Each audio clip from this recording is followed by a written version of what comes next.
you know, at some point this has got to resonate with the American people. That what about lying to the victims of Benghazi and to their families? What about going before Congress and saying, what does it matter? What difference does it make if American lives were lost? Yeah. We want a president who doesn't care what difference it makes if American lives were lost. If you were in the military, would you trust that person as your commander-in-chief? I wouldn't. I wouldn't. At the end of the day, we always view elections through the prism of peace and prosperity. Is the issue of safety and security, the borders, for example, people coming from countries that practice Sharia, the antithesis of American values? It's all part of the same thing.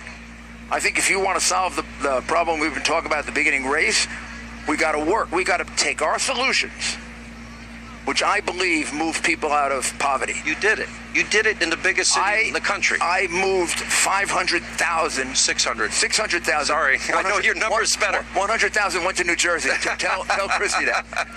500,000 had jobs, most of them minorities. Yep. I know it helped them. Off of welfare.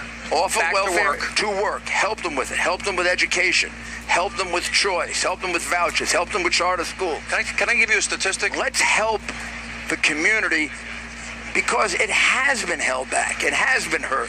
There are vestiges of slavery. That does exist. None of it excuses killing police officers. But as a party, we have to address ourselves to that. 58% of black Americans, since Obama's become president, a 58% increase in food stamps. The opposite of what you did. So instead, there should be a 58% increase in those who now have jobs. I turned my welfare workers into employment agents.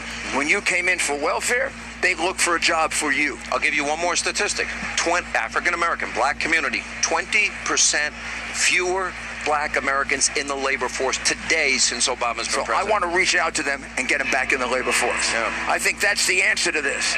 We have to deal with these problems, and the Republican Party has to be the agent of change. Look, the African-American community has been behind the Democratic Party 95% for 40 years, and look what it's gotten them. Mr. Mayor. How about giving us Republicans a chance? I think our answers are better. We love them. We care about them. They're our brothers. And we can do a lot more for them than the Democratic Party has done. Mr. Mayor, always good to see you. By the way, which job are you going to take with Mr. Trump?